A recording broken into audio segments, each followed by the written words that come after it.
জাতির জনক তাকে অবমাননা করা হচ্ছে, যখন আছে তার মানে তো এটি একটা আইনের লঙ্ঘন হলো। তখনও তো একই রকম, মানে জাতীয় সঙ্গীত, জাতির জনক, জাতীয় পতাকার অবমাননা সবই তো রাষ্ট্রদ্রোহিতার পর্যায়ে যদি পর্যায়ে পৌঁছে তাহলে তো সবই পৌঁছানোর কথা। আসিফ মাহমুদ উপদেষ্টা তিনি বলছেন রাষ্ট্রদ্রোহিতা করুক, যত বড় নেতাই হোক তাকে ছাড় দেয়া হবে না। এই ব্যাখ্যাটা কিভাবে আসলে দেশের সামনে, বিশ্বের সামনে উপস্থাপন করা হবে, যেটির একটা যৌক্তিকতা আছে? আজমি সাহেব যখন আমাদের জাতীয় সঙ্গীত নিয়ে যখন কথা বললেন, তখন তো তার বিরুদ্ধে অ্যাকশন নেওয়া হলো না। এখন নেওয়া হোক, এখনো তো নেওয়া হচ্ছে না। কাজে কিছু কিছু বিষয় মানে আপনি করলে সমস্যা, আমি করলে কোনো সমস্যা না, এই যে মানসিকতাটা, এই মানসিকতাটা আইনের শাসন প্রতিষ্ঠার ক্ষেত্রে আমি মনে করি একটা বড় প্রতিবন্ধকতা। এবং সেই কাজগুলি প্রতিনিয়তই হচ্ছে, আমাদের সমাজে প্রতিনিয়তই হচ্ছে। এটা হওয়া উচিত না। আপনি যখন আইনের শাসনের কথা বলবেন তখন সবার জন্য একই বিষয় সবার জন্যই সমানভাবে প্রয়োগ করতে হবে, নাহলে এটা হবে না।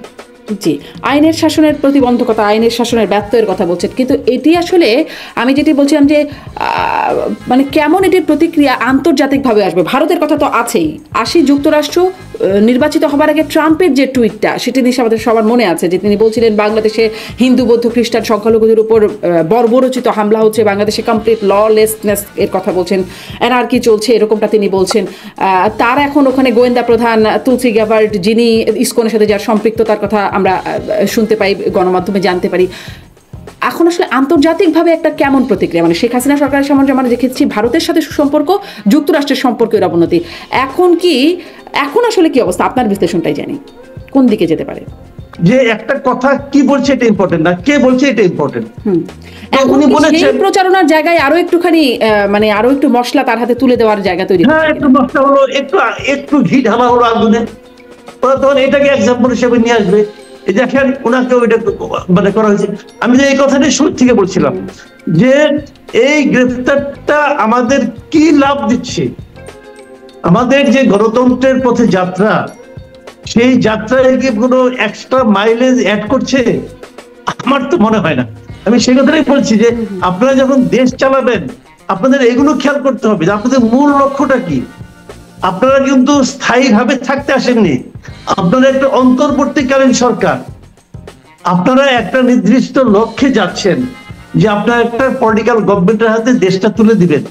সেই তুলে দেওয়ার জন্য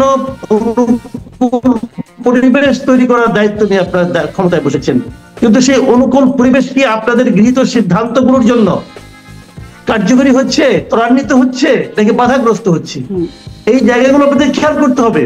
এবং এখন যেটা হচ্ছে দেখেন, এইটা ট্রাম্পের ওই যে টুইটটা ছিল তাকে একভাবে এক্সট্রা ফুয়েল দিবে। পাশাপাশি আমি ভারতের যতই সমালোচনা করি না কেন, ভারত যে আমাদের ব্যাপারে একটা অফিসিয়াল স্টেটমেন্ট দিল, সেই স্টেটমেন্টটা তো আমি একদম ভ্যানিশ করে দিতে পারবো না। সেই স্টেটমেন্টটা তো এক্সিস্ট করছে, সারা দুনিয়ার কাছে এটা এক্সিস্ট করছে। কিন্তু তো আমি এখন এমন এমন কাজ কেন করতে থাকি যে কাজগুলো তাদের সেই স্টেটমেন্টকে আরো এস্টাবলিশ করে? তো এটা তো কে খেয়াল করবে? এটা তো আমাদের সরকারকে খেয়াল করতে হবে। আমি আসলে একটু প্রশ্ন করি, আপনি বলছেন যে মানে সরকারের সিদ্ধান্ত কেন করছে এই বিষয়গুলো, মানে এখানে আমি একটু সরকারের মধ্যে কি এরকম একটা প্রচেষ্টা আছে যে একটু এই সময় একটু অস্থিতিশীলই থাকুক? কারণ এই বিষয়গুলো তো একটু সাধারণভাবে চিন্তা করলেও বোঝা যায়, সরকারের গোয়েন্দা বাহিনী আছে, তারা কাজ করতে বসছেন, আশেপাশে এত লোকবল, নিশ্চয়ই তাদের কাছেও কিছু না কিছু জানা থাকে যে এই বিষয়ে। আপনি বলছেন অনভিজ্ঞতার কারণে হয়তো এতটা প্রতিক্রিয়া হবে সেটা বোঝা যায় নাই, কিন্তু কিছু যে হবে সেটা তো স্বাভাবিকভাবে অনুমেয়। আমরা দেখলাম অটোরিকশা বন্ধ, মানে কয়েকটি ঘটনা যদি যোগ দেই আর কি। অটোরিকশা বন্ধ, হঠাৎ করে অটোরিকশা বন্ধ, 3 দিনের মধ্যে বন্ধ করে ফেলার নির্দেশ আসলো হাইকোর্টের। তারপরে একটা পরিস্থিতি তৈরি হলো যেটা এটা আমাদের পরীক্ষিত জিনিস, যে অটোরিকশা বন্ধ করতে গেলে অতীতেও এরকম ঘটনা ঘটেছে। ঠিকই আবার একটা স্থিতিবস্থার কথা আপিল বিভাগ বলল, মানে আবার একই রকম হয়ে গেল, মাঝখানে কটা দিন অস্থিতিশীলতা। এই যে কয়েকটা দিন করে এরকম করে পরিস্থিতি তৈরি করা, সরকারের মধ্যে কি কোনো বা রাষ্ট্রযন্ত্রের মধ্যে কি কোনো বিষয় আছে যারা আসলে চাইছে অস্থিতিশীল থাকুক? দেখেন আপনার এই যে আশঙ্কা, এটাকে কিন্তু আমি একদম ভিত্তিহীন বলি না। এটা হলো গিয়ে যে মনে করেন এটা আসলেই হতে পারে, কিন্তু সরকারের মধ্যে কিছু একটা লোক থাকতে পারে, কিছু লোক থাকতে পারে যারা চাইছে এই সমস্ত পরিস্থিতি তৈরি করে সরকারকে অপ্রয়োজনীয় কাজে ব্যস্ত রাখা।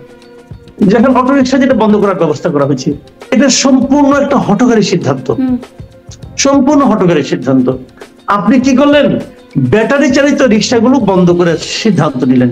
নিতেই পারেন, আপনার কিছু লজিক থাকতেই পারে, এবং সেটা আপনি বাস্তবায়ন করতে চাইলেন 3 দিনের মধ্যে। 3 দিনের অর্থ বুঝে তারা, এবং ওনার বললো যে আদালতের আদেশে হয়েছে। আদালতের কাছে আদেশটা কেউ না কেউ চাইতে গেছে। ভাই, আমাদের আদালত তো আদেশটা দিয়ে দিচ্ছে। আদালতে যারা আছেন কিন্তু মানুষ, এই দেশে বাস করে না, তাদেরও বোঝা উচিত যে আমি যে একটা অর্ডার দিলাম, এই অর্ডারটা কি বাস্তবায়ন সম্ভব। একটা কথা মাথায় রাখবেন, আমি মানে কমন সেন্স এর কথা বলি, যে আইন বাস্তবায়ন যোগ্য নয় সেই আইনটাকে আপনি ব্যাড ল বলতে পারেন। আইন আপনার লজিক্যালি সেই আইনটা বাস্তবায়ন যোগ্য নয়। আপনি 3 দিনের মধ্যে সমস্ত ব্যাটারি চালিত অটোরিকশা বন্ধ করতে পারলেন, তাহলে এই যে অটোরিকশা গুলো হয়েছে, আপনি বাস্তবতাটা খেয়াল করেন। এই অটোরিকশা কিন্তু হাসিনা সরকারের শেষ দিকে একবার বন্ধ করা হয়েছিল। তখন শেখ হাসিনা প্রাইম মিনিস্টার হিসাবে বললেন না এটা চলবে। যেই মাত্র প্রাইম মিনিস্টার বললেন যে চলবে, সেই মাত্র সমস্ত মধ্যবিত্ত এবং যাদের ছোট ছোট পুঁজি আছে সবাই কিন্তু 2টা 3টা করে ব্যাটারি চালিত অটোরিকশা রাস্তায় নামিয়ে দিল। এখন যারা নামিয়ে দিল, এরকম লোকের সংখ্যা কিন্তু 2-1 নয়, অনেক। তারপরে যখন বললেন 3 দিনের মধ্যে আপনি উঠে ফেরান, এই লোকগুলি কি করবে? তাদের যে ইনভেস্টমেন্ট, তারা কি করবে? কেউ হয়তো পেনশনের টাকা যেটা করেছে সে এই টাকা দিয়ে সংসার চালায়, আপনি তো কলমের 1 খুঁচা বলে দিলেন 3 দিনের মধ্যে নাই। এরা কি করবে? উঠাবে? উঠাতে চাইবে? চাইবে না। তো তারা তো মরিয়া হবেই। আবার আরেক দিকটা দেখেন, আপনি ব্যাটারি চালিত অটোরিকশা চলবে না, চলবে কোনটা? ব্যাটারি চালিতটা। ব্যাটারি কে মারবে? একজন মানুষ মারবে। আপনি ভাবেন তো, একজন বয়স্ক মানুষ 2জন ইয়াং মানুষকে টেনে নিয়ে যাচ্ছে, এটা পৃথিবীর কোন দেশ, কোন সমাজ এটাকে মানবিক বলবে? অমানবিকতা তো ওইটা, প্যাডেল চালিতটা। বরং যদি আপনি বলতেন যে প্যাডেল চালিত কোনো রিক্সা চলবে না, সব রিক্সায় ব্যাটারি চালিত হবে, তাহলে আমি বুঝতে পারতাম যে আপনি প্রযুক্তির সঙ্গে আছেন। তা তো আপনি করছেন না, উল্টোটা করছেন। আবার কি করছেন? আপনি অজুহাত দিচ্ছেন যে ব্যাটারি চালিত গুলি বেশি জোরে চলে, স্পিড বেশি হয়, সামনের ব্রেক আছে পেছনের ব্রেক নাই। ভাই সিম্পল তো, প্রবলেম হলো 2টা, একটা স্পিড বেশি আর পেছনের ব্রেক নাই। তো পেছনের ব্রেক লাগিয়ে দেন, স্পিড কমাই দেন। স্পিড কমানো খুব সহজ, যে ব্যাটারিতে চলে ওই ব্যাটারির পাওয়ারটা কমে দিলেই হয়। এটা কঠিন কোনো কাজ না রে ভাই। আপনি কঠিন কাজ মানে এই করে আপনি সহজ কাজ বাদ দিয়ে আপনি কঠিন কাজে গেছেন। আরেকটা সমস্যা আমি বলি, রাস্তায় ভিড় বেশি হয়, হোক, আপনি ভিড় কমাবেন কিভাবে? প্যাডেল চালিত রিক্সা বাংলাদেশে ঢাকা শহরে কতগুলি আছে, এটা বাংলাদেশ গভর্নমেন্টের কেউ বলতে পারবে? কেউ বলতে পারবে? আপনার এই ঢাকার জন্য সিটি কর্পোরেশন আছে, সিটি কর্পোরেশনের কাছে কোনো হিসাব আছে? হিসাব নাই। এইগুলি কারা রেজিস্ট্রেশন দেয় কেউ জানে? কেউ জানে না। একসময় তো রেজিস্ট্রেশন ছিল, সেই রেজিস্ট্রেশন এখন কোথায় গেল? কেন রেজিস্ট্রেশন দিচ্ছেন না আপনি? রেজিস্ট্রেশন দিলে তো ওখানে সরকারের কাছে ইনকামও হয়, ইনকামটা করেন আপনি। আপনি বলতে পারতেন যে ব্যাটারি চালিত রিক্সা চলবে, কিন্তু প্রত্যেকটা রিক্সাকে একটা সিস্টেমের মধ্যে আসতে হবে, স্পিড বাড়ানো যাবে না, পেছনে ব্রেক থাকতে হবে, এবং সেটাকে সিটি কর্পোরেশনে রেজিস্ট্রেশন করতে হবে। প্রতি বছর তোমাকে একটা ফি দিতে হবে। আপনি সিস্টেমে নিয়ে আসেন। আপনি সিস্টেম ক্রিয়েট করতে পারেন না, আপনার ওই ক্ষমতা নাই। আপনি আসছেন অর্ডার দিতে, এবং এমন অর্ডার যে অর্ডার মানা সম্ভব না। ভাই, এটাকে বলা হয়ে থাকে তুগলকি কাণ্ড। মোহাম্মদ বিন তুগলক নামে এই ভূখণ্ডে একজন রাজা ছিল, সে এইগুলি করতো। যে কাজ দেখে বাস্তবায়ন করা সম্ভব না সে অর্ডার দিত, সবাই মিলে হইচইকে নামতো, আবার 2 দিন পরে ব্যাক করতো। আমাদের এখানে এটা হয়েছে, থামে নাই কিন্তু। 3 দিনের কথা বলছিলেন, পরে বাস্তবায়ন করতে না পারে পরে 1 মাস বাড়াইছিলেন সময়, থামান নাই কিন্তু। সরকার কিন্তু 3 দিনের কথাতেই আরেকটা 3 দিনের কথা মনে পড়লো জনাব মাসুদ কামাল। 3 দিনের কথাতেই আরেকটা 3 দিন। হাইকোর্ট এখন আবার ইসকনকে নিষিদ্ধ করার ব্যাপারে, মানে হাইকোর্টে যে রিট হয়েছে, ইসকনের বিষয়ে সরকারের সিদ্ধান্ত জানাতেও 3 দিনের মধ্যে জানতে চেয়েছে হাইকোর্ট সরকারের সিদ্ধান্ত। মানে এখানেও কি একটু কিছু বলবেন যে ইসকন নিষিদ্ধের এই দাবি বা ইসকন সম্পর্কে মতামত 3 দিনের মধ্যে সরকারকে জানিয়ে দিতে হবে? দেখেন, ইসকন একটা ইন্টারন্যাশনাল অর্গানাইজেশন, ইসকনকে নিষিদ্ধ করা অত সহজ না। এই জিনিসটা বুঝতে হবে। ইসকনের ভিত্তি এত দুর্বল না যে আপনি ফু দিলেন আর হুড়গুড়কে ভেঙে গেল। আপনি আপনার দেশে করতে পারবেন, কিন্তু তার যে আফটার ইফেক্ট হবে সেটাও মাথায় রাখতে হবে। আপনি ইসকনকে নিয়ন্ত্রণের মধ্যে নিয়ে আসেন। আপনার যদি ইসকনের কিছু কিছু কাজ পছন্দ না হয়, আপনি সেগুলিকে নিয়ন্ত্রণের মধ্যে নিয়ে আসেন, বলেন এই কাজগুলো তোমরা করতে পারবে না। কিন্তু আপনি নিষিদ্ধ চাইলে হয়তো আপনার ভূখণ্ডে করতে পারবেন, কিন্তু তার আফটার ইফেক্ট খুব ভালো হবে না। আপনাকে সারা দুনিয়ার সঙ্গে ম্যানেজ করেই চলতে হবে। সারা দুনিয়াতে যেভাবে অনেক কিছু ঘটে ভাই, যেগুলো আমার পছন্দ হয় না, কিন্তু ম্যানেজ করে আমাকে চলতে হয়, সেভাবেই চলতে হবে। আপনার হাইকোর্ট, হ্যাঁ ঠিক আছে, হাইকোর্ট 3 দিনের মধ্যে সরকারের জবাব চেয়েছে, সরকার তার অবস্থান ক্লিয়ার করবে, সেটা ক্লিয়ার করলে বোঝা যাবে কি হবে। কিন্তু দেখেন একটা জিনিস খেয়াল করেন, বৈষম্য বিরোধীরা কিন্তু দাবি করেছে ইসকন নিষিদ্ধের। হ্যাঁ, দাবি করো, কেউ দাবি তো করতেই পারে কোর্টের কাছে, কিন্তু একটা কথা আপনি খেয়াল করেন, দেখেন আমাদের দেশের টোটাল ডেমোক্রেটিক যে আপনার প্রসেস যেটা এখন শুরু হয়েছে আমি বলি, তার জন্য ইসকন কোনো ফ্যাক্টর ভাই? আপনি বলেন তো, এটা কোনো ইস্যু? ইসকন কোনো ইস্যু? এর সঙ্গে কয়টা লোক আছে? এখন আমরা এইটা নিয়ে পড়ে আছি।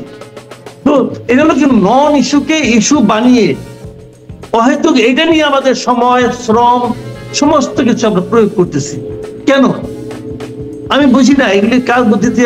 অথবা এমনও হয় অনেক সময় যেরকম হয়, নন ইস্যু কখন ইস্যু হয়ে যায়, অনেক সময় যখন আপনার মানুষ মনে করেন যে আপনার গভর্নমেন্ট খুব মেইন যে কাজগুলো সেগুলো করতে পারে না, মানুষের ক্ষোভ থাকে, সেই ক্ষোভটাকে হয়তো সরিয়ে দেওয়ার জন্য এই নন ইস্যুকে ইস্যু বানিয়ে একটা আর্টিফিশিয়াল ক্রাইসিস ক্রিয়েট করা হয়। তখন সেই যাতে নাকি মানুষ ওদিকে তাকায়, মূল জায়গার থেকে দৃষ্টি সরে যায়। এটা যদি হয়, হতে পারে, আমি জানি না, তবে আমি মনে করি না এটা আমি খুব এনজয় করছি। এই ধরনের ঘটনা মানে আমার কাছে পছন্দ হয় না। ভালো ডেইলি স্টার ভবন ঘেরাও এবং তাদের কার্যালয়ে হামলার ঘটনা যেটি ঘটছে, এই প্রসঙ্গে আপনি একজন সিনিয়র সাংবাদিক হিসেবে আপনি কি বলবেন? এইটা আমি মনে করি যে গণমাধ্যমের উপর যে এই সময়ে এই সরকারের আমলে গণমাধ্যমের উপর বেশ কিছু আঘাত করা হয়েছে, এবং তার মধ্যে এটা বড় ধরনের আঘাত। যে যাই বলুক ভাই, মানুষের নানা ধরনের অপিনিয়ন থাকতে পারে। আমার বিবেচনায় বাংলাদেশের সেরা 2টা পত্রিকা হলো প্রথম আলো এবং ডেইলি স্টার, এবং এই দুটো পত্রিকা মানে বিভিন্ন ক্ষেত্রে যে চরমপন্থী যে চিন্তা ভাবনা আছে, সেই চরমপন্থী চিন্তা ভাবনার বিপরীতে অবস্থান আছে এই দুটো পত্রিকার। তারা সবকিছুর ক্ষেত্রে একটা মধ্যপন্থা, একটা আলোচনা, একটা বুদ্ধিভিত্তিক আলোচনা, এই ধারাটাকে তারা কিন্তু বহন করে নিয়ে যায়। এখন বলা হচ্ছে এই দুটো পত্রিকা নাকি প্রো ইন্ডিয়ান, এই অভিযোগ তাদের বিরুদ্ধে। ওই যে কমন যে সেন্টিমেন্টটা, অ্যান্টি ইন্ডিয়ান সেন্টিমেন্ট, সেটাকে কিন্তু এখানে আবার উস্কে দেওয়া হচ্ছে। বলা হচ্ছে এই দুটো পত্রিকা নাকি প্রো ইন্ডিয়ান। এখন প্রো ইন্ডিয়ান বললে এই দুটো পত্রিকাকে বন্ধ করতে হবে, বন্ধ করবে। একটা পত্রিকা, আমি সবসময় বলি, পত্রিকা বলেন যেগুলো নাকি পাবলিক, যে নাকি আপনার মানে পাবলিকের সঙ্গে যে নাকি রিলেটেড পত্রিকা, অথবা ধর পলিটিক্যাল পার্টি, এগুলো আমি মনে করি যে উপরের থেকে অর্ডার দিয়ে বন্ধ করা যায় না, উচিত না। এগুলি বন্ধ করবে পাবলিক। যদি আপনি প্রথম আলোকে অপছন্দ করেন, তাহলে আপনার যারা ভক্ত আছে, আপনার যারা অনুসারী আছে, তাদেরকে আপনারা বলুন যে তোমরা প্রথম আলো পড়ো না।